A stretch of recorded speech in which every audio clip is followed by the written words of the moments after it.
Vous écoutez Le Salon dans tes oreilles, une balado-diffusion dans laquelle des auteurs, des autrices et des personnalités discutent de leurs livres, de leur lecture et des sujets qui animent l'actualité littéraire. Les enregistrements ont été faits lors du dernier Salon du Livre de Montréal en novembre 2020. Ce contenu est aussi disponible en vidéo sur www.salondulivredemontréal.com. Bonne écoute et bonne lecture.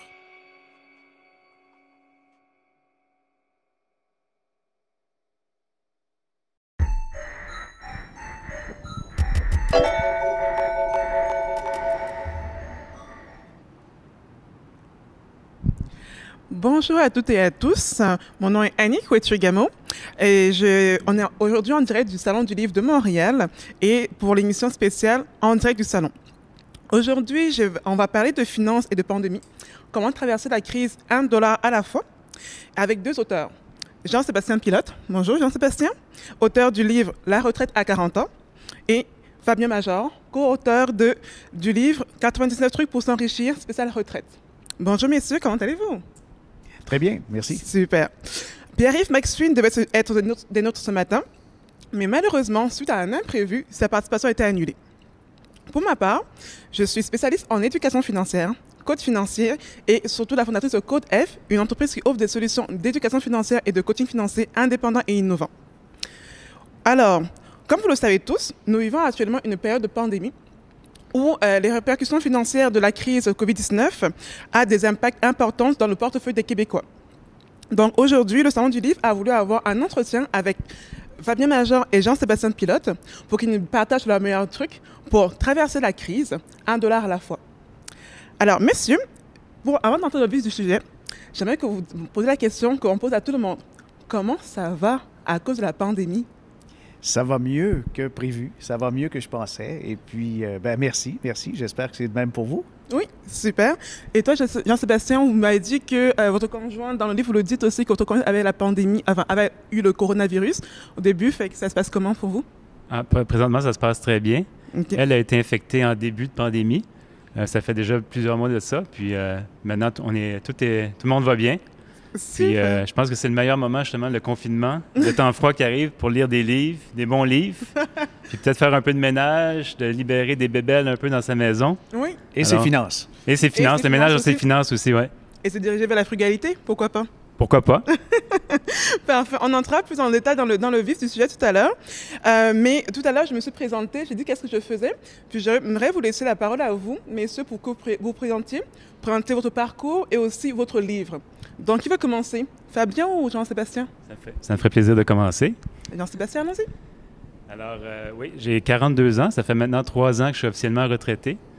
Par contre, contrairement à ce que plusieurs pensent, je me lève pas à 2 heures l'après-midi, je mange pas des chips et je regarde pas TVA toute la journée. Je regarde plutôt Radio-Canada. Ça commence bien. Non, blague à part, c'est ça, je suis auteur. J'ai écrit le livre La retraite à 40 ans. J'ai aussi le blog jeuneretraité.ca. Je suis artiste, je fais du dessin. Je suis bénévole, je fais du bénévolat auprès des jeunes entrepreneurs à Montréal. Donc, je me définis plus selon mon emploi, anciennement qui était marketeur. Mais maintenant, j'ai toutes sortes de nouvelles étiquettes comme ça qui apparaissent. Okay. Puis, l'idée du livre est venue un peu à travers mon blog. Ça fait 5 ans que je blogue, que j'écris des articles sur l'indépendance financière. Puis, j'avais envie d'élargir un peu mon public parce que les gens qui vont lire mon blog, c'est les gens qui font les recherches sur Internet, qui ont fait l'effort de chercher dans Google liberté financière ou frugalité. Mais c'est vraiment une infime minorité de la population. J'avais le goût de rejoindre plus large que ça, un public plus large, puis peut-être même les gens qui en ont plus besoin dans la société. Okay. Les gens, actuellement, on l'a vu pendant la pandémie, mais l'éducation financière est peut-être défaillante au Québec. On va en reparler sûrement dans la prochaine heure. Mais je considère qu'il y a vraiment un manque à ce niveau-là, puis j'avais le goût de proposer une autre avenue, plutôt que celle qui est tracée par la société de consommation, là, à vouloir qu'on doit occuper le poste le plus payant possible, augmenter en rang comme ça pour pouvoir consommer plus, puis se peinturer dans le coin à long terme, puis peut-être le faire aux dépens de sa liberté, dans le fond. Super. Merci beaucoup. Et vous, Fabien? Oui, ben moi, je suis dans les communications depuis l'âge de 18 ans. J'en ai 56. Je n'ai jamais cessé de faire de la communication, mais à l'âge de 33 ans, j'ai changé. J'étais plus dans le divertissement avant. J'écrivais beaucoup dans l'humour et j'étais animateur à la radio au 98.5. J'étais le morning man avant Paul Arcand, quand la station était plus musicale et de divertissement. Excellent. Et puis, depuis donc l'âge de 33 ans, ça fait bientôt 22-23 ans que je suis dans la finance. Je suis planificateur financier, je suis administrateur agréé et aussi conseiller plein exercice. Ça signifie que je travaille dans le monde des valeurs mobilières. Mais comme planificateur financier, j'ai toujours, depuis mes débuts, peut-être l'envie de communiquer, de synthétiser, de simplifier la finance. Parce que je me dis, il est temps que les gens puissent prendre leurs finances en main et je trouve qu'il y a des carences au niveau de l'éducation. C'est ce qui m'a incité à écrire dans le monde financier. J'ai été chroniqueur longtemps pour le Journal de Montréal. Maintenant, j'écris pour un nouveau média qui s'appelle Info Bref. Je suis chroniqueur aussi à Radio-Canada, à l'émission Tout un matin avec Patrick Masbourian, dans le panel économique. Alors, les gens peuvent m'entendre et me voir également à des émissions, comme on va se le dire, à Radio-Canada. Je suis invité de temps à autre. Mais mon plaisir, c'est de communiquer, de simplifier et d'inciter les gens à se mêler de leurs affaires financières pour sortir de l'endettement chronique ou encore d'arriver à une forme d'autonomie financière plus tôt que tard. Alors, on se rejoint de ce côté-là, Jean-Sébastien et moi, et je pense que si les gens sont en mesure aussi de s'enrichir, et ils sont très généreux, ils vont avoir les moyens de leur générosité. Ah, super, merci beaucoup. Puis justement, on parle d'éducation financière, on parle de trouver des nouvelles avenues pour éduquer les gens financièrement et les inciter à se mêler de leurs affaires financières. Mais dans une époque justement où les gens sont réputés lire moins, à ce qui paraît en tout cas, puis tout ce qui a trait aux finances, on dit c'est plate, c'est difficile à comprendre, c'est donc bien compliqué, tout ça. Pourquoi avoir choisi d'écrire un livre au lieu de choisir d'autres plateformes comme par exemple, vous avez un balado aussi? Oui, balado le planif. Exactement. Et toi, Jean-Sébastien, tu avais un blog. Donc, pourquoi quitter ces plateformes-là, la radio, le blog, pour écrire un livre alors qu'on dit que les gens ils lisent moins actuellement? Ah non, je pense que les gens lisent davantage, mais ils vont mieux choisir des trucs plus ciblés. Et si les autres livres financiers étaient ennuyants, ben parfait, on va en faire un qui va allumer les gens. Super. Ouais, même chose pour moi. Je pense que ma force est dans l'écriture plus qu'à l'oral. Si j'avais l'éloquence de M. Major, peut-être j'aurais choisi une autre plateforme. Mais j'ai choisi le médium qui me convient le mieux, tout simplement. Mm-hmm. Puis je pense que les gens lisent encore. Puis justement, mon livre en est l'exemple. J'en ai vendu quand même plusieurs copies. Il s'est retrouvé à peu près dans toutes les bibliothèques au Québec. Puis j'ai constaté que les gens ont pris le temps d'aller le chercher puis l'ont lu. Alors, je pense que c'est encore un médium qui a une pertinence présente dans notre société. Oui, absolument. Ben, super. Ben, je pense que je retiens surtout ce que vous avez dit, Fabien. Enfin, je ne sais pas si on peut se tutoyer ou vous voyez, là, je suis comme en train de me mêler les pinceaux entre les deux. OK, allez-y avec le dessus, ça me va. Super, merci beaucoup. Et donc, tu l'as dit, en fait, les gens vont choisir les livres qu'eux, ils veulent. Qu'est-ce qui les intéresse le plus? Fait que, oui, effectivement, je pense que c'est ça, parce que avec vos livres, j'ai justement fait un sondage autour de moi, puis beaucoup de gens les ont lus. Parce que justement, ils aiment beaucoup le fait que c'est démystifié. On démystifie les finances, en fait, et dans un langage qui est très, très accessible. C'est ça, y aller avec des images fortes, avec des comparables, avec des fois, dans la vie courante, des exemples réels. Et la finance, ce n'est pas de la mathématique. Non. C'est au service de la vie des gens. Exactement. Et si on veut, on a des projets et tout ça, il faut dompter les petites mathématiques des finances personnelles pour arriver à réaliser nos projets. Ah, j'adore cette idée-là, oui. Moi je pense la même chose. Moi, je trouve que le CELI, le REER, c'est tellement ennuyant. La fiscalité, c'est pas du tout sexy. Non, les acronymes là-dedans, c'est pire que les autos. Moi, je trouve ça, la finance en général, je trouve ça tellement ennuyant. Mais par contre, quand on l'associe à un objectif concret, dans mon cas, c'est d'atteindre la liberté financière. Oui. Pour d'autres, ça pourrait être de prendre une année sabbatique, de travailler moins d'heures, de changer... De lancer en entreprise. De lancer une entreprise. Oui. Alors, une fois qu'on a trouvé un objectif concret, mais là, tout le reste devient de la mécanique. Ça devient comme un moyen pour arriver à ses fins. Ouais. Puis la retraite, c'est pas nécessairement l'objectif que je prône. Moi, je prône surtout la liberté financière. J'aimerais ça que les gens aient plus de liberté, de choix, de faire ce qu'ils aiment dans la vie. Puis c'est par qu'on le veuille ou non, c'est par l'argent qu'on atteint ce statut-là. L'argent devient un outil pour se libérer. Oui, un outil de mesure. C'est toi qui en parlais, justement. L'argent est plus... Enfin, se souvenir que l'argent est juste un outil de mesure, en fait. C'est un outil de mesure, mais il est mal compris par plusieurs et on dirait que ça prend plusieurs années avant de comprendre que l'argent n'est pas le moyen de qualifier une personne à son taux horaire. Une fois qu'on détache ça, on s'aperçoit qu'on est même capable de faire des revenus tout en dormant et en faisant travailler d'autres personnes qui ont envie de faire partie de notre projet. Et ça, c'est drôlement intéressant parce que l'argent va prendre la signification qu'on lui donne. Et qu'on ait un intérêt ou pas pour les mathématiques, notre banquier va toujours s'en foutre. Lui, il veut que le compte soit au-dessus de zéro et s'il est en bas, il y a des conséquences. Effectivement, excellent. Une façon de voir l'argent, c'est de le mesurer en termes de liberté, comme j'explique dans mon livre. En fait, c'est pas une idée qui vient de moi, mais ça vient du livre Rich Dad, Poor Dad, qui, lui, l'auteur explique que l'argent, l'actif net, c'est une mesure de liberté. Alors, quelqu'un qui aurait l'équivalent des dépenses annuelles, par exemple, pour un couple qui dépense, on va dire, 30 000 par année, mais le couple qui aurait accumulé 30 000 dans son compte d'épargne aurait 1 an de liberté. Alors, on pourrait mesurer l'argent comme ça en termes de temps de liberté au lieu que juste un montant dans un compte de banque. C'est bien ce que tu racontes là. Ça me fait penser que quand j'ai amorcé un changement de carrière important, je travaillais pour un réseau de radio qui n'existe plus aujourd'hui, qui s'appelait Radio Rock Détente. On l'appelait la radio des décédés. Parce que c'était pas seulement des CD qu'on mettait dans la machine, on entendait aussi des auteurs-compositeurs décédés. La majorité était morts. Alors, évidemment, c'était morbide un peu comme radio, et puis je m'emmerdais. Mais à un moment donné, j'ai fait de la pige à la télé, des voix hors champ et tout, et puis je me suis rendu compte que j'avais accumulé à peu près 9 mois de revenus, et je me suis dit, ben ça y est, je me lance et je vais avoir mon coussin. Puis j'étais en train d'appliquer quelque chose qui est fort utile. En temps de pandémie, j'avais mon fonds d'urgence. Oui. Et ça, c'est excellent. Puis, en parlant justement de pandémie, vous avez tous deux écrit des livres qui tournent autour de la retraite, qui abordent le sujet de la retraite, mais dans un contexte où on dit justement que de nombreux Québécois ont du mal à joindre les deux bouts à cause de la pandémie. Pensez-vous que justement la retraite doit encore rester notre focus? Est-ce qu'on doit encore avoir la retraite comme ligne de mire ou bien...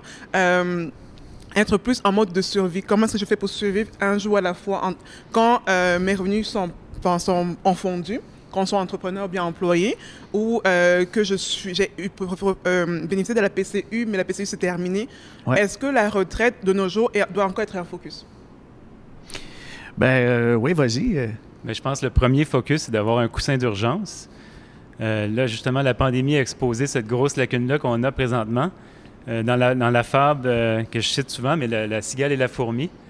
Là, je pense qu'on réalise qu'il y a beaucoup plus de cigales que de fourmis dans notre société. Puis je ne dis pas de façon péjorative ou de façon arrogante, mais je pense qu'on avait toutes les occasions d'épargner dans le passé. L'économie, il y a quelques mois, roulait à plein régime. On était au plein emploi. La situation économique était vraiment favorable pour accumuler de l'argent. Mais les gens ont préféré dépenser au fur et à mesure, vivre d'une paie à l'autre. Là, ça nous rattrape. Puis là, on perd notre emploi, puis on dépend du gouvernement pour vivre. Alors moi, je trouve ça malheureux. Puis c'est pour ça que le premier objectif, selon moi, c'est de se construire un coussin de sécurité, de peut-être de 3 mois au départ, 6 mois, qui devient 1 an, qui s'accumule comme ça. C'est ça qui donne la liberté, puis qui nous prémunit contre des situations comme celles qu'on vit présentement. Bien, ça se résume aussi à un terme très simple, faire de la planification. Et ça, il y a très, très peu de Québécois qui se sont fait un plan financier. Quand on a un plan financier, on a des probabilités de réalisation. On peut avoir une note sur 100, un peu comme à l'école. Si on a plus de 70, il y a donc 70 % de chances que notre plan se réalise. Si notre plan est de devenir autonome à 55 ans et la pandémie arrive, est-ce que les probabilités ont changé?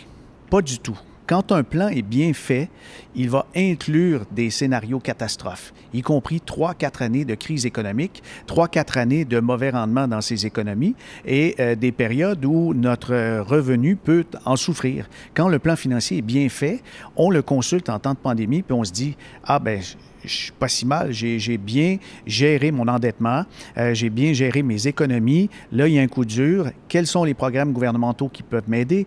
Quel crédit d'impôt je peux utiliser pour diminuer ma facture fiscale? Étant donné que je dépense moins, je vais faire moins de voyages. Bien, il y a des pièces qui se déplacent dans le plan, mais il peut fonctionner encore. Encore faut-il avoir planifié. Moi, je compare souvent la gestion de notre vie comme la gestion d'une entreprise. C'est ce que je compare dans mon livre aussi. Mais imaginez une entreprise qui n'aurait pas de vision, qui n'aurait pas de mission, qui ne connaîtrait pas ses finances, son budget, ses dettes, son actif net. Mais c'est un peu le cas du Québécois typique. Il n'y a à peu près aucune connaissance sur ses finances. Il ne sait pas c'est quoi le montant de ses dettes, combien il dépense en restaurant par année. Il n'y a pas de coussin, il n'y a pas de vision à long terme, il n'y a pas de mission. Alors, pour moi, c'est un peu la première étape pour prendre ses finances en main. Il faut comprendre ses propres finances, se donner des objectifs, puis gérer un peu comme une entreprise. Imaginez si, par exemple, Apple ou Facebook géraient leur entreprise en disant, ben là, j'ai reçu 2000 $ ce mois-ci, je vais dépenser 2000 $, je vais m'acheter une nouvelle auto, puis on verra le mois prochain ce qui se passe. Puis imaginez ce que les actionnaires penseraient d'une entreprise comme celle-là. Aussi, ces entreprises-là ont toujours des plans B. Tu as parlé de la compagnie Apple. Elle fait des téléphones, mais ce n'est pas sa core business. Sa core business, c'était des ordinateurs. Ensuite est arrivé le téléphone. Bien, le téléphone est arrivé après le lecteur de musique, iPod. Oui, iPod. Mais tout ça, c'est qu'il y avait des plans où il y avait une mauvaise situation qui se présentait. Et c'est la même chose, je pense, dans notre situation d'emploi. Si notre revenu principal est relié à une industrie souterraine ou au noir, arrive une pandémie, on ne peut plus avoir de revenus parce que le restaurant, la salle de spectacle n'existe plus et on avait des revenus en dessous de la table. On ne participait pas économiquement, on ne payait pas d'impôts, mais je ne suis pas en train de juger personne, sauf que quand est venu les premiers programmes, on exigeait d'avoir quelque chose déclaré dans l'année précédente pour pouvoir avoir droit à ces programmes. Et c'est là, je pense qu'on s'aperçoit que le manque de planification commence dès le moment où on a un emploi, on a un revenu. Il faut aussi avoir un plan B. Malheureusement, la vie ne fonctionne pas toujours selon ses passions. Mais moi, je dirais aux gens, questionnez-vous à propos de vos passions. Si vous faites quelque chose et vous êtes capable de bien gagner votre vie, s'il arrivait une catastrophe dans votre secteur, dans quoi êtes-vous bon? Dans quoi êtes-vous habile?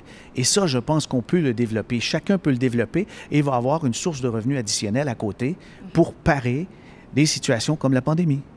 Super.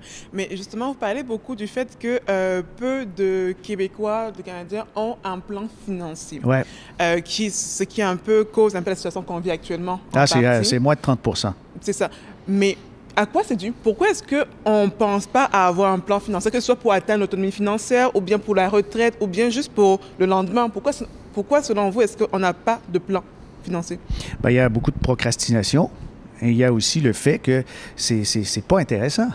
C'est pas intéressant de regarder les finances ou vous n'avez pas trouvé un planificateur financier intéressant, peut-être. Mais je crois aussi que c'est question d'éducation parce que dans l'éducation, si on est tout le temps en train de faire des exemples de base avec les enfants, Paul a 32 pommes, il en mange 8, qu'est-ce qu'il aura? Une indigestion? Mais il n'aura certainement pas appris grand-chose avec des exemples comme ça. Et il faut très tôt montrer aux enfants d'où vient l'argent. Et non, ça ne naît pas dans un guichet automatique. Il faut apprendre un peu comment ça fonctionne, juste comment fonctionne le chèque. C'est pas des farces. On rencontre des fois des jeunes adultes, ils ont 25 ans, ils n'ont jamais fait un chèque de leur vie. Et puis, ils veulent faire un emprunt à la banque, mais n'ont pas de code de crédit. Ouais. Alors, c'est des situations, je crois, qui vont s'améliorer parce que maintenant, il se fait de l'enseignement, de l'économie. Au secondaire 5. Oui, à partir du secondaire. Mais ça pourrait commencer très tôt. Je crois que le Québec est en retard au niveau éducation financière. Okay, moi aussi, je pense que c'est l'éducation. Puis je peux peut-être partager une anecdote. Oui. Quand je travaillais, j'avais un collègue qui est venu me voir un midi. Un collègue de mon âge qui était éduqué, qui avait un bac en gestion, etc., Puis il me dit, moi, le REER, je crois pas à ça. Je trouve que le rendement est pas bon. J'aime mieux mon CELI qui a un meilleur rendement.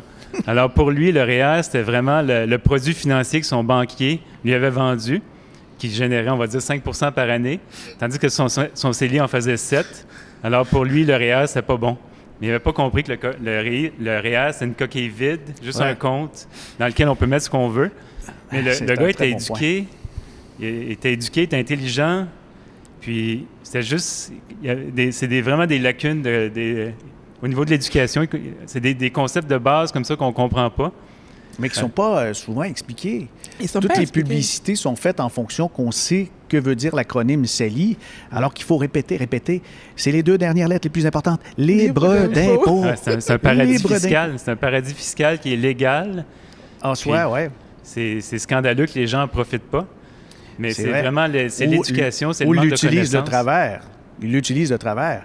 Ils vont l'utiliser parfois comme un compte bancaire, alors que si on remet un petit peu plus d'argent que ce qu'on a retiré, puis on était à la limite, on peut avoir des pénalités d'1% par mois. Hey, c'est un gros rendement, ça?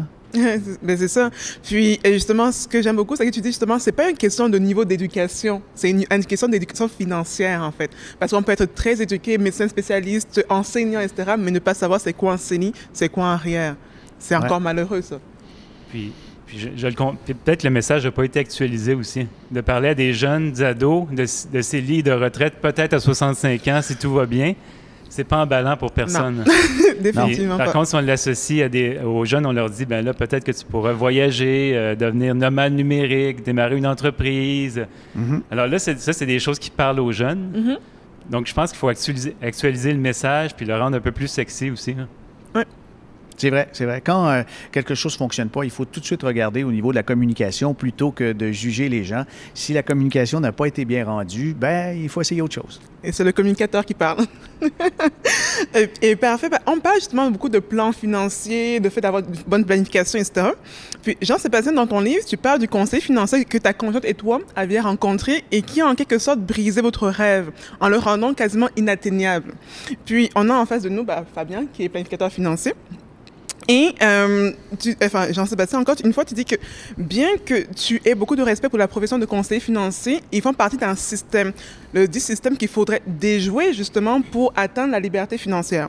Et moi, j'ai une question pour vous, deux messieurs. C'est, selon vous, c'est quoi la place qu'un conseiller financier, qu'un planificateur financier peut avoir dans notre préparation à la retraite ou bien l'atteinte de notre autonomie financière? Je vais laisser Jean-Sébastien commencer. Il y a de bonnes idées là-dedans que j'ai vues dans son livre. Je vais faire ricochet. Non, c'est pas vrai. Pour moi, le conseiller financier a encore une très grande importance parce qu'on en a parlé, les gens ne sont pas éduqués, ne comprennent pas, ils ont besoin de quelqu'un pour leur expliquer. Par contre, ce que je reproche, c'est dans le contexte des grandes banques canadiennes. On l'a découvert à travers des émissions de télé puis à travers le livre de M. Major, mais il y a plusieurs conseillers financiers qui avaient des impératifs de vente, des quotas de vente à respecter, puis des pratiques qui n'étaient pas nécessairement favorables aux clients, mais plus favorables à la banque.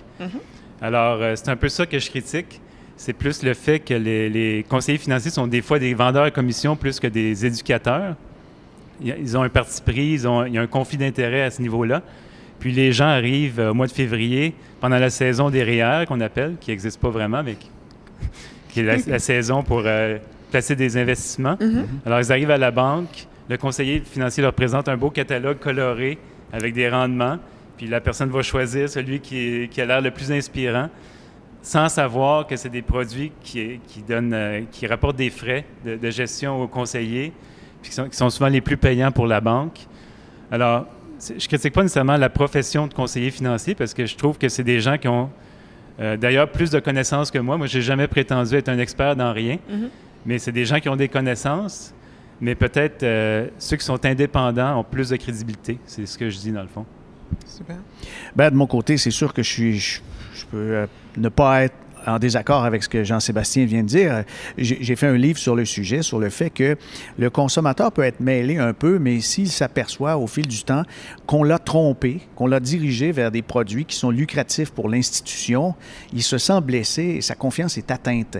Et c'est un peu ce que j'ai voulu faire lorsque j'ai lancé le livre « Petit secret, gros mensonge de votre banquier », puisqu'il y a beaucoup de non-dits. Et venons-en à une description très, très simple des produits financiers. C'est du marketing, c'est de la vente. On est devant une organisation à but lucratif qui va utiliser des stratégies de marketing pour attirer les clients.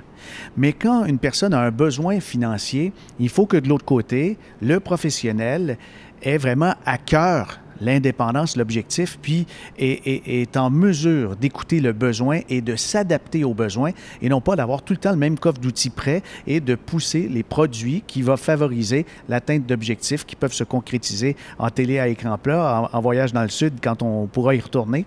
Mais c'est ça, l'impératif de vente versus le conseil financier, c'est à départager. Je crois que les gens auraient intérêt à rencontrer très souvent différents conseillers planificateurs et voir avec lequel ça clique le plus, ou oui. ça clique. Et puis d'aller aussi de plus en plus vers les femmes en finance. Il y en a de plus en plus et il y a une sensibilité aiguisée. Mais vraiment, je pense qu'on peut se faire accompagner. Quand vous avez un conseiller qui a une formation assez vaste et puis qui a un horizon avec plusieurs spécialisations, qui est aussi planificateur financier, il est membre de la Chambre de la sécurité financière où dans le code de déontologie, on doit favoriser l'intérêt premier de la personne, de la famille. Les impératifs de vente, de réalisation de commissions, de quotas, de cadeaux, ça ne doit pas interférer dans son jugement. Et c'est pour ça, cette petite attention-là, je crois aussi que le consommateur devrait l'aborder directement avec le professionnel, qu'il soit en succursale ou dans un cabinet autonome. Super, parfait. Mais justement, un point que vous dites tous les deux qui est très bien, c'est qu'il y a une perte de confiance envers le rôle du conseiller financier, du planificateur financier.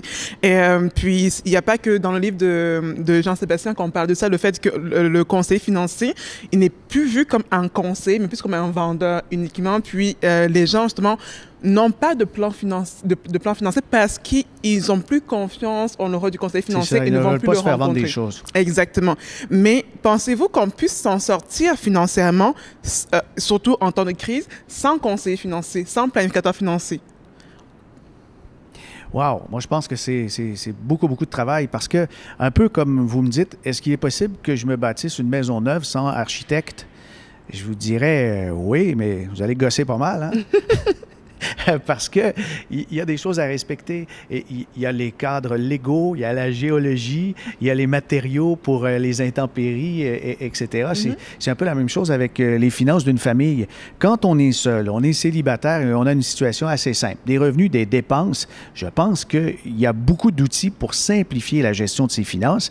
Mais à mesure que notre situation se complexifie, si on n'a plus d'une source de revenus, on a une entreprise, on a des enfants ou encore on a même plus d'une propriété, on a une propriété locative. On voit qu'il y a quand même plusieurs défis qui s'installent et que là, on a besoin d'un bon professionnel de la finance. Super. Moi, je pense que c'est possible de s'en sortir sans conseiller financier. J'en suis l'exemple d'ailleurs. Par contre, c'est pas donné à tout le monde. La plupart des gens, on l'a dit tantôt, n'ont peut-être pas la confiance, la motivation de s'occuper de leurs finances. Puis, c'est sûr que ça peut donner un coup de pouce, mais quelqu'un qui est un peu allumé peut aller s'informer, lire des livres, s'informer sur Internet, faire des formations, puis vraiment prendre ses finances en main au lieu de le déléguer à quelqu'un, le sous-traiter à quelqu'un. Ouais. Mais je dis pas ça de façon péjorative. J'ai beaucoup de respect envers la profession, mais il reste que, selon moi, pour atteindre la liberté financière, une des étapes, c'est de prendre ses finances en main. Puis ça passe peut-être par comprendre ses placements, prendre la gestion de ses placements en main, puis vraiment devenir le maître de ses finances. Je vais compléter ce que tu dis, Jean-Sébastien, parce que c'est important. Les gens qui disent moi, j'ai l'intérêt, je pense avoir les capacités. Ça réussit dans ton cas, mais est-ce que ça va réussir à tout le monde de s'improviser planificateur alors que ça demande des centaines d'heures d'études et des années d'expérience? Oui, vous pouvez, mais c'est un guess qu'on peut prendre finalement avec son patrimoine. Parfois, ça vaut la peine, si on a à tout le moins l'intérêt de gérer soi-même tout son patrimoine, au moins aller vers des sources crédibles et des autorités en la matière comme l'AMF, comme la Commission des valeurs mobilières de l'Ontario, la Chambre de sécurité financière. Et il faut faire attention aux modes. Dans l'industrie de la finance, il y a beaucoup de modes et on peut faire plein de lectures sur des tendances et vous allez voir des beaux rendements de produits financiers. Mais tout ça, c'est du passé. C'est pas l'avenir. On pourrait tomber dans une séquence et utiliser des produits à la mode qui ont fonctionné dans la décennie précédente, mais qui ne fonctionneront pas dans la prochaine. Par exemple, je vais juste vous parler de l'industrie pétrolière. Ça a déjà marché, mais entre vous et moi, il y a une tendance très lourde vers les énergies renouvelables et c'est évident qu'il y a des investissements qui sont très intéressants de ce côté-là, mais il y en a d'autres qui ne survivront pas. Oui. Mais si je peux juste Oui, répondre. il n'y a pas de problème. Moi, je pense que la transition est possible quand même, sans faire le saut, passer d'un conseiller à se lancer complètement dans le vide. Ouais. Ça, selon moi, c'est casse-cou. Puis c'est peut-être voué à l'échec aussi. Mais de faire une transition qui est plus lente, peut-être, plus progressive. Peut-être commencer avec un conseiller, graduellement prendre une partie de son portefeuille en gestion autonome. Comme ça, sur plusieurs années ou plusieurs mois. Je pense que c'est une façon de faire peut-être qui est... Ou travailler en collaboration avec un planificateur aussi, être encadré par ou un quelqu'un, comptable fiscaliste. Là, parce que quand on commence à avoir, par exemple, des revenus qui viennent d'outre-mer, on a besoin d'avoir des connaissances transfrontalières de la fiscalité. Et puis, bien sûr, est-ce qu'on peut y arriver sans conseil? Certainement, mais c'est le temps que ça prend. Puis la psychologie aussi de l'investisseur, c'est peut-être à ce niveau-là qu'on a besoin d'être encadré parce que même quelqu'un qui est très bien informé peut prendre des décisions émotives puis détruire son rendement complètement. J'ai vécu cette expérience-là. Mais c'est pour ça que c'est plus un encadrement peut-être psychologique que financier à certains égards. Oui, comme les athlètes professionnels. Hein? C'est ça. Puis c'est peut-être empêcher souvent l'investisseur de vendre sur un coup de tête ou le protéger de lui-même, de ses propres émotions, plus que d'autres choses. Alors, ceci dit, c'est peut-être, comme vous dites, c'est pas donné à tout le monde d'être en contrôle de ses émotions puis de résister, de tolérer le risque, au crash de marché comme on peut vivre, les corrections. Alors, c'est vraiment, ça prend quand même le profil. Quelqu'un qui est capable de tolérer le risque, qui est capable de... Mais ce qui m'apparaît être le plus négligé, c'est la fiscalité. C'est l'impôt. Les gens vont prendre des décisions sans penser à l'impôt. Et on le voit, c'est une catastrophe dans le monde immobilier. Des gens qui se sont improvisés gestionnaires de parcs immobiliers et se retrouvent avec des monstrueuses factures. Ils ont fait tellement de transactions que le gouvernement a dit « ce n'est pas du gain en capital, c'est du revenu d'entreprise, votre affaire ». Et les gens ont dit « ah, je ne savais pas ». Ils ont fait beaucoup de lectures, ils ont investi dans l'immobilier. C'est très, très, très à la mode. L'impact fiscal, ça, je vous dirais, c'est intransigeant. Le fisc arrive, on reçoit l'avis de cotisation, on paye, on s'explique après, mais c'est pas le contraire. Effectivement. Puis, et justement, ce que tu dis, Fabien, c'est justement, on va beaucoup sur Internet chercher l'information. Puis, sur Internet, oui, il y a des blogs comme le tien qui peuvent être pertinents parce qu'il y a de quoi derrière. Il y a beaucoup de mythes aussi, dépendamment de ses sources. Effectivement. Et est-ce que c'est pas justement un risque aujourd'hui, tout ce que... Parce qu'il y a beaucoup de gens qui se partent des blogs, puis se partent parce qu'ils ont essayé une recette, puis ça a bien marché pour eux, puis se disent, moi, je vais conseiller des gens. Est-ce que c'est pas un risque? Il n'y a pas de préalable pour devenir blogueur. Comme auteur, d'ailleurs, c'est des titres qui veulent rien dire. C'est quelqu'un qui peut placer 3 mots de suite, peut être auteur. Puis la même chose, encore peut-être moins pour blogueur, parce que c'est un texte qui n'est pas édité, alors qui est souvent une opinion très personnelle, puis qui n'a pas nécessairement beaucoup de recherche dans la plupart des cas. Alors, pour moi, c'est pas nécessairement une source d'information fiable. Il faut vraiment élargir ses horizons. Plus large que ça, peut-être, puis faire une moyenne de ce qu'on trouve, là, mais c'est vraiment au jugement de chacun. C'est pas une source d'information, peu importe où on la trouve, non, mais c'est ça, mais c'était pas uniquement par rapport au blog. C'est que maintenant aussi, beaucoup de gens, quand on parle où allez-vous chercher l'information, surtout financière, ils vont sur les réseaux sociaux, Facebook, Instagram, même maintenant TikTok, on parle de finances sur TikTok. Et justement, c'est pour ça aussi que je posais la question de pourquoi est-ce que écrire un livre dans une époque où les gens lisent peu, parce que les gens vont sur les réseaux sociaux surtout pour chercher l'information qu'ils vont trouver pertinente. Mais sauf que sur les réseaux sociaux, on s'entend que la source n'est pas forcément fiable non plus, là.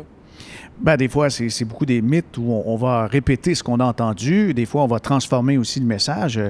C'est ça. Mais effectivement, dans toutes les circonstances, les gens doivent faire leur devoir, doivent vérifier et creuser un peu et se référer toujours aux autorités en la matière pour éviter des situations ou même des cas d'abus, que ce soit de la fraude, des gens mal intentionnés. Et si quelqu'un tente de vous convaincre d'utiliser telle stratégie, mais qu'il n'y a pas de permis de l'autorité des marchés financiers, ça, c'est alerte rouge. Hein?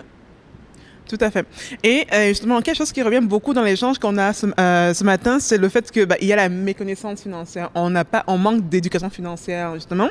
Puis, dans le journal Finance et Investissement de ce jeudi, ils avaient un sondage qui parlait justement de la méconnaissance financière qui demeure criante au sein de la population, en disant que 66% des répondants au sondage disent ne pas disposer de toutes les connaissances nécessaires pour planifier adéquatement leur avenir financier, alors que 57% considèrent avoir besoin d'aide pour le faire, dont notamment un conseiller ou un planificateur.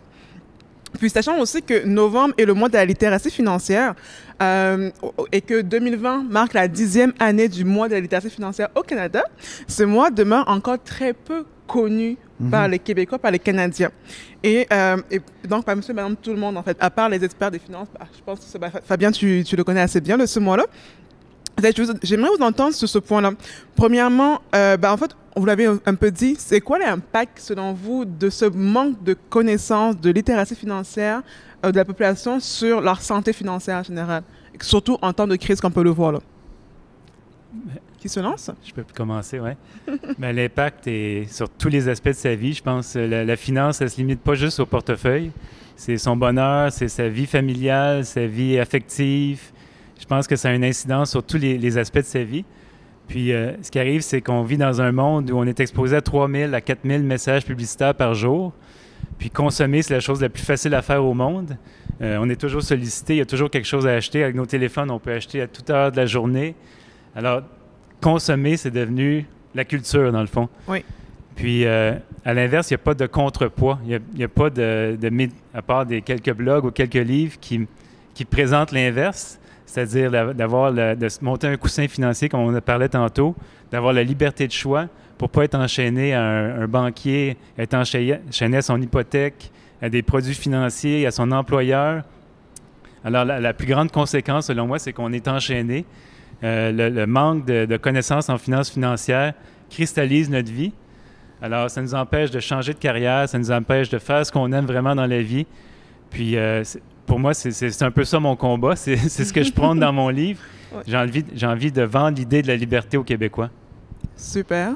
L'absence de littératie, je crois que, en matière de finances, bien sûr, je crois que ce que ça fait, c'est une cause de stress importante. Quelqu'un qui ne connaît pas beaucoup les termes, ne connaît pas ses finances, elles ne sont pas domestiquées, c'est comme si vous avez un animal sauvage dans la maison et il peut tout casser rapidement et puis vous laissez aller une situation qui vous pourrit petit à petit l'esprit. Un stress financier, qu'est-ce que ça fait à un employé qui est qualifié? Petit à petit, il va être moins productif parce qu'il aura des soucis. Et quelqu'un qui est assailli par les dettes et par des créanciers qui tentent de le joindre parce qu'il n'arrive pas à payer la voiture qu'il a réussi à acheter, même si elle était hors de prix pour son budget, il a passé au crédit. On lui a donné, on lui a fait à croire qu'il était capable, mais c'est ça, les ratios, tout ce qui nous entoure dans le jugement des banquiers et des prêteurs, c'est quelque chose qui n'est pas nécessairement en lien avec la vraie vie. C'est pour ça que je crois que c'est le plus important. Si vous voulez avoir moins de stress, moins d'anxiété, il faut absolument domestiquer vos finances personnelles pour vous apaiser, premièrement, et avoir peut-être dans votre vie familiale des meilleures relations avec vos proches et faire comprendre à chacun, les membres de la famille, là, si vous avez un adolescent qui veut absolument le nouvel iPhone, il faut lui dire pourquoi il ne l'aura pas cette année et lui expliquer clairement la valeur des objets comme tels. Parce que si vous aimeriez lui donner, mais vous savez que c'est peut-être pas tout à fait la bonne chose et que vous endettez davantage, eh bien, il y aura des conséquences. C'est tout le temps ça. Ce qui est bien dommage avec la finance, c'est qu'il y a des conséquences à l'analphabétisme financier. L'absence de connaissances doit être contrecarrée certainement par des lectures, par de l'intérêt. Et si vous avez trouvé que les documents, l'information financière n'est pas à votre goût, continuez à rechercher. Vous allez trouver des auteurs, vous allez trouver des gens qui parlent le même langage que vous et vous allez finir, il va y avoir un déclic à un moment donné, l'intérêt va se manifester et la journée où vos finances sont équilibrées et vous avez de l'avance sur votre budget, vous avez des sommes en avant de vous, il y a un apaisement qui va se faire carrément et il y a plein d'autres choses dans votre vie qui vont s'améliorer. La santé physique, la santé mentale, exactement, l'insomnie, oui. le stress, la dépression. L'argent est la cause de beaucoup de problèmes dans notre société, puis je pense qu'il faut l'adresser. On peut choisir de ne pas regarder, de ne pas parler d'argent parce que ça reste tabou. On n'a pratiquement pas évolué depuis la préhistoire parce que je trouve que l'argent, c'est un peu dans la symbolique, là, la chasse autrefois. On vivait dans une grotte, très peu d'abris, mais imaginez si on n'a pas d'animal pour se nourrir, on n'a pas de grains, d'herbes, on n'a pas trouvé de végétaux pour se nourrir. Il n'y en a pas du tout. Il y a un stress incroyable. L'argent, maintenant, permet d'acquérir la nourriture et toutes sortes d'éléments qui sont reliés à notre sécurité. Mais quand ce n'est pas relié à notre sécurité, et tu le manifestes très bien dans ton livre, c'est là qu'on doit lâcher prise en disant, si ce n'est pas nécessaire, pourquoi s'en faire? Effectivement. Puis j'aime beaucoup aussi le fait que vous parlez beaucoup de stress financier, puis l'impact que cela a sur la santé physique et mentale, parce que dans le cadre de mon travail de tous les jours, c'est ce que je travaille beaucoup à sensibiliser les gens, surtout les entreprises là-dessus, sur l'impact du stress financier sur la productivité de l'employé. Ah oui. Mais aussi, il y a une clinicienne torontoise, Moira Summers, qui fait beaucoup le lien entre stress financier et même QI. Et elle dit que, en fait, la bonne gestion financière, c'est une question de survie et qu'un stress financier chronique aigu mène à une réduction du QI. Pourquoi? Parce toute notre capacité mentale est accentuée sur le fait de chercher des solutions à notre stress financier. Donc, moi, c'est vraiment quelque chose que je travaille beaucoup à faire aussi là-dessus.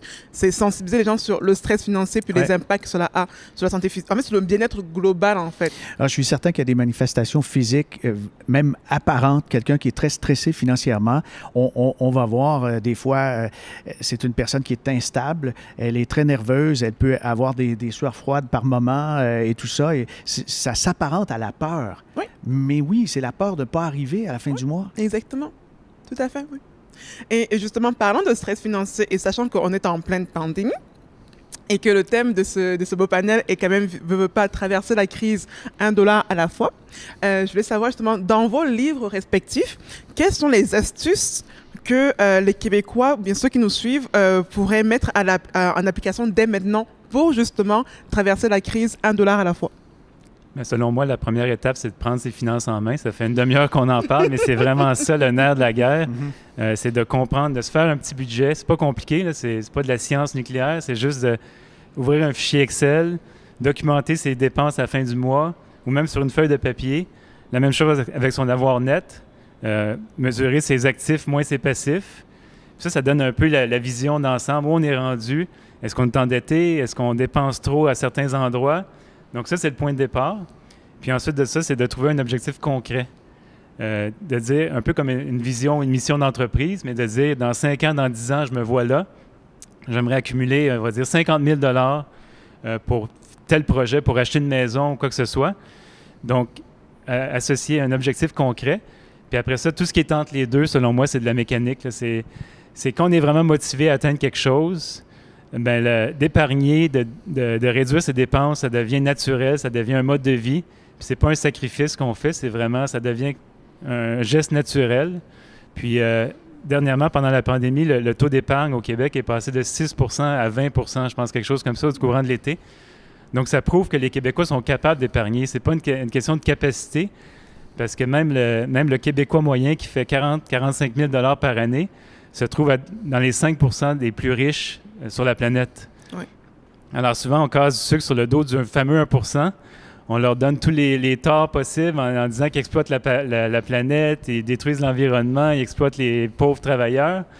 Mais on a un rôle à jouer aussi, on fait partie du 5 %. Alors, il y a 95 % de la population qui pourrait nous regarder puis avoir les mêmes commentaires envers nous. Alors, c'est cette prise de conscience-là, c'est la première étape selon moi. Puis tout après ça, une fois qu'on a vraiment un objectif concret, tout le reste devient de la mécanique. J'en suis l'exemple vivant. Moi, j'ai pas l'impression de m'être privé dans ma vie. J'ai pas fait vraiment de sacrifices. Durant mon parcours vers la retraite, on a visité, je pense, une quarantaine de pays. On a mangé aux meilleures tables de Montréal. C'est juste qu'au lieu de dépenser sur une belle voiture neuve, d'aller manger le midi au Subway ou Tim Hortons, on épargnait l'argent, on faisait des lunchs.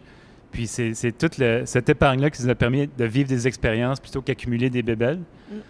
Alors, c'est un peu ça mon message. Super. Merci beaucoup. Fabien? Bon, le premier truc, c'est sûr, c'est prendre la mesure de nos revenus, de nos dépenses. Et puis, il faut peut-être identifier là où l'argent sort le plus. Qu'est-ce qui est hors contrôle?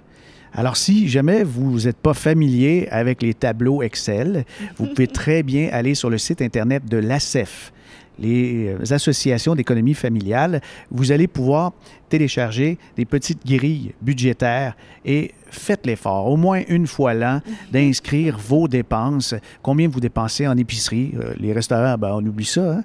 Et combien vous dépensez en sortie. Il y en a de moins en moins. C'est difficile, mais il faudrait peut-être y aller même avant la pandémie pour être en mesure de faire un budget très représentatif. Et une fois que vous savez ça, vous allez constater dans les dépenses les plus gros postes. D'ordinaire, c'est le logement et c'est aussi la voiture. Les impôts. Oui, les impôts sont là-dedans, mais quand ils sont pris à la source, on les voit moins un peu. Alors, il faut toujours penser effectivement en net, c'est-à-dire après impôt. Alors, vous allez voir dans les postes budgétaires importants, le logement, la voiture, la nourriture, ça revient très souvent. On a les vêtements et ceux qui ont des enfants savent que, évidemment, ça change vite, les vêtements d'hiver. Là, il faut commencer à les acheter bientôt avec la neige qui s'en vient. Et autre chose, quand on a des soucis financiers, moi, je vous invite à aller vérifier immédiatement votre cote de crédit. Votre cote de crédit, c'est votre cote de crédibilité auprès des emprunteurs. Et si jamais elle est atteinte parce que vous avez sauté quelques mois de paiement, eh bien, il faut arrêter des choses. Il faut changer votre façon de faire parce que, visiblement, ça ne fonctionne pas. Et vous pouvez demander de l'aide avec les associations de consommateurs, les ACEF, comme j'ai mentionné, là, d'économie familiale. Et puis, vous pouvez aussi demander auprès de votre banquier, auprès d'une institution, s'il y a possibilité de consolider certains prêts. Ceux qui sont propriétaires d'une maison et qui ont de l'endettement qui est hors contrôle avec des cartes de crédit, etc. Il y a des paiements qui ne se font plus et vous avez une maison avec un espace, une équité de valeur.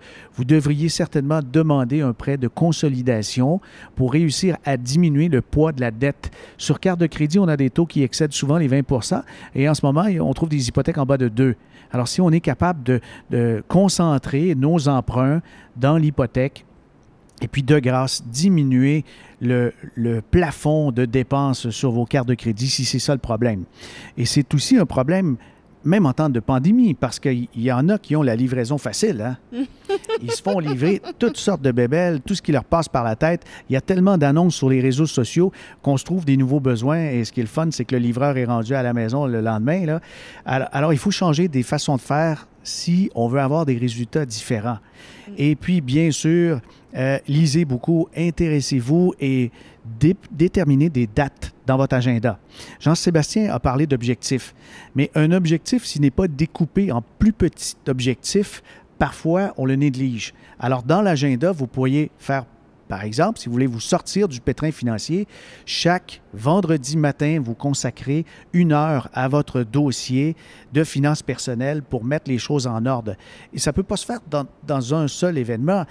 Si quelqu'un a un objectif de retrouver la santé ou de perdre du poids, ça ne peut pas se faire au moment où il a l'intention. Il faut donc y aller et faire petit à petits pas, on y arrive. Mais si vous voulez changer les choses, c'est vous seul qui avez la solution. J'aime beaucoup ça. Puis aussi, par rapport au budget, je pense que la question du budget achoppe beaucoup les gens parce qu'ils disent justement, faire un budget sur un papier ou bien sur Excel, c'est comme rebarbatif. Mais dans ma profession, justement, je conseille beaucoup les gens sur les nouvelles manières de faire son budget. Et puis, je dis, en 2020, c'est pas vrai qu'on doit encore utiliser Excel pour faire son budget. Il y a des applications qui existent. Oui, il y en a plein. Directement sur le compte bancaire, certaines institutions financières le permettent. Puis aussi, moi, j'ai un outil que moi, j'adore. C'est un outil du gouvernement qui est le planificateur budgétaire de l'Agence de consommation en matière financière du Canada. Oui, c'est un fabuleux site. Un fabuleux site. C'est eux qui font la promotion du mode de la littératie financière. Ouais. Puis ce planificateur budgétaire-là, est un pur bijou parce qu'il permet de faire son budget comme dans un logiciel qui change du Excel. On le fait en ligne avec des recommandations qui sont faites directement quand on fait son budget et en plus on peut l'exporter après en Excel ou en PDF. Okay. Pour ceux qui sont tannés justement de faire le budget à la main ou bien sur Excel, parce que Excel, quand on parle d'Excel, en fait, on pense qu'il faut être expert en Excel ou bien expert en mathématiques. Non, il y a d'autres outils qui existent, puis il y a même des applications qui existent pour synchroniser le compte bancaire avec son budget et donc dessus, justement, ses dépenses directement au jour le jour selon les différents postes budgétaires. Fait il y a plein d'outils qui existent, fait qu'il faut aussi encourager les gens à aller vers là. Oui. Je vais compléter ce que tu dis. Il faudrait que les gens gardent en tête qu'un banquier, c'est comme une date. C'est quand on en a une deuxième que la première s'intéresse davantage à nous. Alors, vaut mieux avoir 2-3 banques et puis ne jamais leur donner tout le contrôle, surtout en ce qui concerne les prêts, les cartes, les hypothèques, ces choses-là. Alors, avec justement le site gouvernemental du Canada sur la consommation financière, il y a aussi un comparateur de comptes de banque. Et vous allez voir que la banque qui a une succursale sur le coin de la rue, c'est pas celle-là qui a les meilleurs taux, c'est pas celle-là qui a les meilleures conditions. Et payer des frais bancaires aujourd'hui, là, 2020, come on, ça fait archaïque pas mal. Des frais bancaires avec des banques en ligne, des banques virtuelles, peuvent vous faire sauver facilement 40 à 50 $ par mois. C'est assez incroyable. Incroyable. Et si on ajoute à ça l'effet de l'intérêt composé, ouais. Ça roule vite. Il y a des banques virtuelles que j'adore, comme la Banque Alterna, il y a la Banque Manuvie, et on a des taux d'intérêt intéressants, là, des taux de 1 à 2 %, alors que très souvent, la Banque du coin, avec tous les frais qu'on a, ben, on est dans le déficit. Si on laisse 50 $ dans le compte, il va fondre au bout d'un an, il n'y aura plus rien. Super, oui. Effectivement. Donc, soyez infidèles, c'est ça la conclusion. Ouais. Je suis d'accord avec ça. Pour l'aspect financier. C'est parfait. Puis on arrive un peu à la fin du temps qui nous était alloué. Puis avant de passer à la période de questions-réponses, j'avais un dernier mot. Tu avais un dernier mot à dire à ceux qui nous regardent et qui parfois hésiteraient justement à oser penser à l'autonomie financière, à oser prendre la finance en main. Qu'est-ce que vous leur diriez pour qu'ils fassent le pas, en fait? Ben, moi, je leur dirais, si vous avez des rêves, quels qu'ils soient, la gestion de ces finances personnelles, ça va être au service de vos rêves, de vos projets, et non pas le contraire. Il ne faut pas avoir du succès pour gérer ses finances, mais vous aurez du succès si vous les gérez bien. Puis même quelqu'un qui aimerait vraiment son emploi, qui serait passionné par son emploi, qui me dirait moi, la liberté financière, c'est pas important pour moi parce que j'adore ce que je fais. Bien là, je pense qu'on a le meilleur exemple qui nous prouve que la situation peut changer radicalement en l'espace de quelques semaines, quelques mois. Puis même, à l'exception de la pandémie, mais c'est la réalité maintenant dans le monde corporatif, les entreprises sont vendues, fusionnées, achetées à chaque 3 à 5 ans. Alors, c'est pas vrai qu'un emploi de rêve va le rester pour le restant de ses jours. Alors, il faut toujours avoir un plan B. Puis, pourquoi pas développer une passion, développer une vie rêvée, puis en continuant de travailler, évidemment, mais juste se bâtir un coussin peut-être pour une deuxième vie, comme ce que j'ai fait. Dans le fond, j'ai travaillé en marketing pendant 14 ans, mais j'ai choisi de me retirer pour aller explorer d'autres choses, pour justement écrire plus, faire du bénévolat. Alors, c'est s'ouvrir au monde, puis c'est juste avoir plus d'options, dans le fond. C'est juste avoir plus de choix plutôt que se limiter à un seul choix toute sa vie. OK. Super.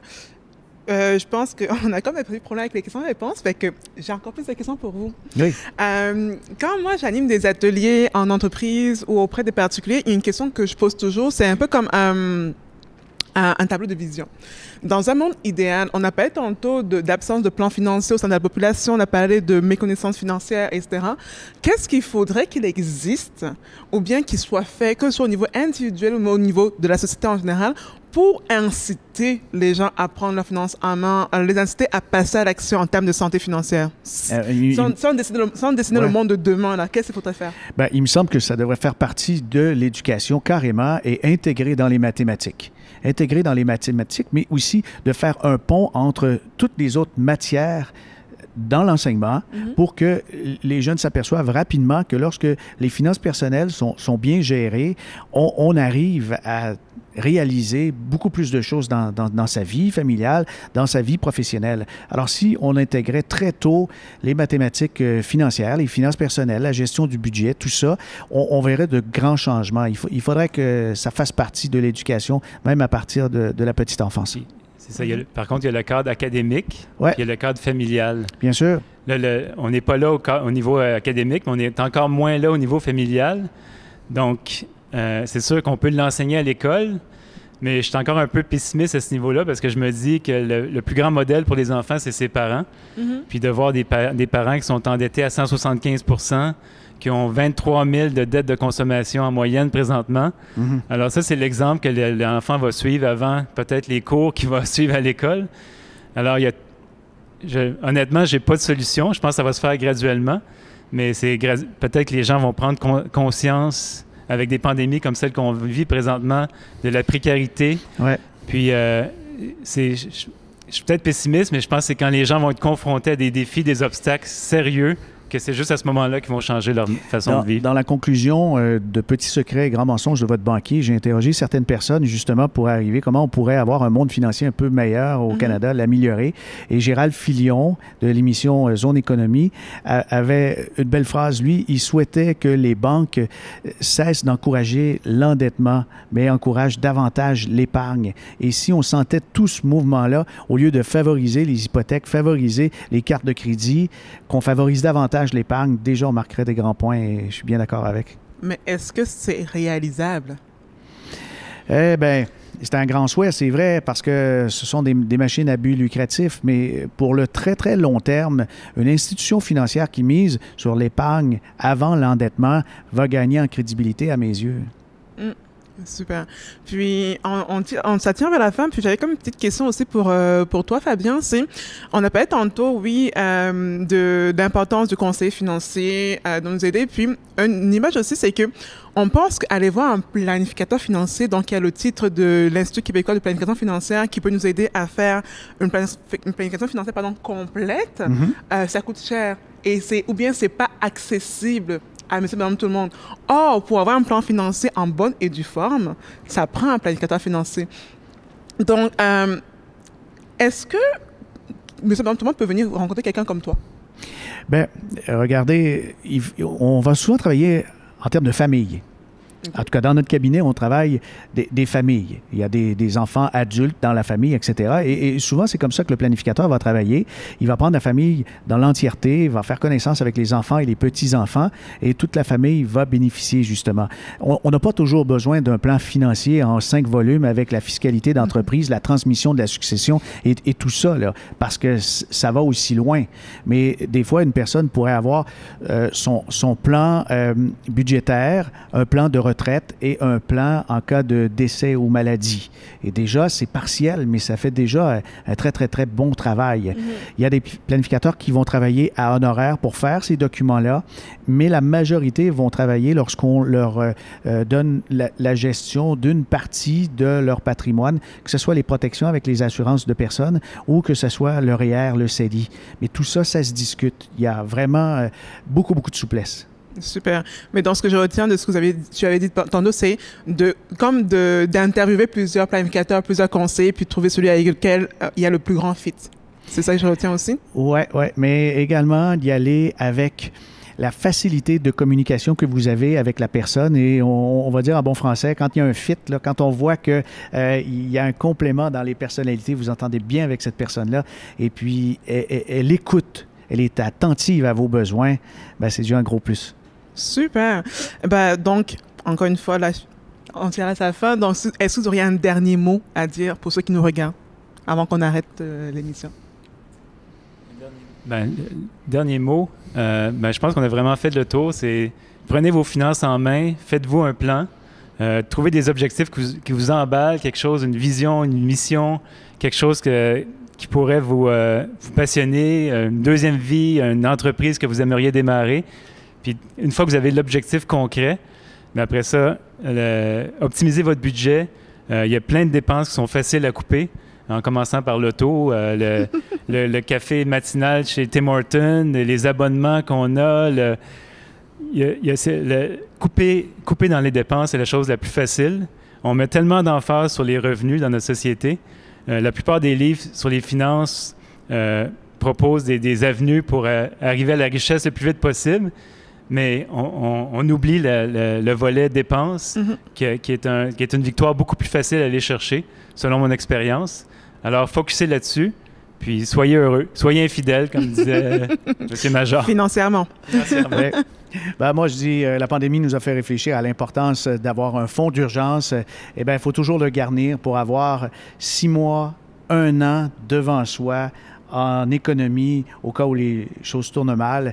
Et de grâce, intéressez-vous aux produits dans vos investissements, que ce soit le CELI, le fonds d'urgence ou encore le REER. Il faut que vous compreniez pourquoi ces investissements ont été choisis et s'ils sont aussi efficaces que la moyenne de l'industrie ou plus efficaces. C'est ce que je recommande. Super. Merci beaucoup, messieurs. Je pense que c'est pas mal tout pour nous aujourd'hui. Donc, je rappelle Fabien Major, qui est le co-auteur de 99 trucs pour s'enrichir, spécial retraite, et Jean-Sébastien Pilote, qui est l'auteur de La retraite à 40 ans. Donc, encore une fois, merci beaucoup. Quant à moi, mon nom est Annie Kouetchigamo et ça a été un réel plaisir et un honneur pour moi d'animer ce panel avec vous. Merci, bonne journée à tous. Merci. Merci.